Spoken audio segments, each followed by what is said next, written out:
लोगों, तुम्हारे पास तुम्हारे परवरदिगार की तरफ से नसीहत और दिलों की बीमारियों की शिफा और मोमिनों के लिए हिदायत और रहमत आ पहुंची है। कह दो कि ये किताब अल्लाह के फजल और उसकी मेहरबानी से नाजिल हुई है, तो चाहिए कि लोग इससे खुश हों। ये उससे कहीं बेहतर है जो वो जमा करते हैं। कहो कि भला देखो तो अल्लाह ने तुम्हारे लिए जो रिस्क नाजिल फरमाया तो तुमने उसमें से बास को हराम ठहराया और बास को हलाल। उनसे पूछो, क्या अल्लाह ने तुम्हें इसका हुक्म दिया है या तुम अल्लाह पर झूठ बांधते हो? और जो लोग अल्लाह पर झूठ बांधते हैं वो क़यामत के दिन की निस्बत क्या ख्याल रखते हैं? बेशक अल्लाह लोगों पर मेहरबान है, लेकिन अक्सर लोग शुक्र नहीं करते।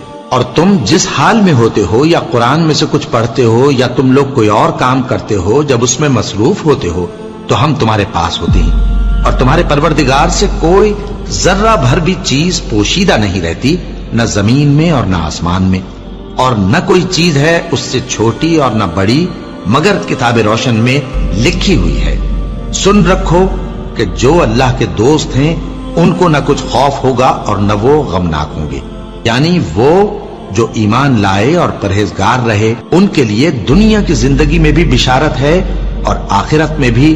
अल्लाह की बातें बदलती नहीं, यही तो बड़ी कामयाबी है।